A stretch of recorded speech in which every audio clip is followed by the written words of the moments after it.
দেখে থাকি সেই ভিডিওগুলোর হিস্টোরি কীভাবে দেখতে পারবো, অর্থাৎ আমরা এতদিন যাবত যে ভিডিওগুলো ফেসবুকের মধ্যে ওয়াচিং করেছি, যে ভিডিওগুলো দেখেছি, live video, short video, long video, যে সব কয়টা ভিডিও রয়েছে সেই ভিডিওগুলো কীভাবে দেখতে পারবো। আমরা ইউটিউবের মধ্যে কিন্তু হিস্টোরি দেখতে পারি, কিন্তু ফেসবুকের মধ্যে যে হিস্টোরি দেখা যায় এটা অনেকেই জানে না।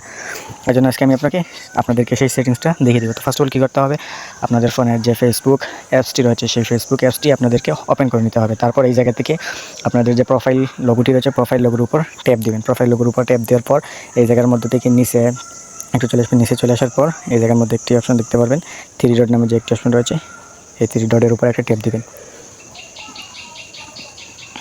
3 ডটের উপর ট্যাপ দেওয়ার পর এই জায়গা থেকে অ্যাক্টিভিটি লক যে একটি অপশন রয়েছে, অ্যাক্টিভিটি লক, এই অ্যাক্টিভিটি লকের উপর একটা ট্যাপ দিয়ে দেবেন।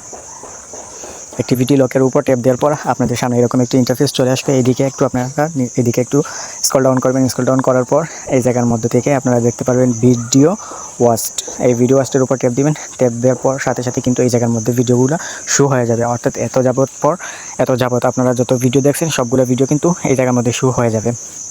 যতগুলো ভিডিও দেখছেন এই সব কয়টা ভিডিও কিন্তু এই জায়গার মধ্যে শুরু হবে।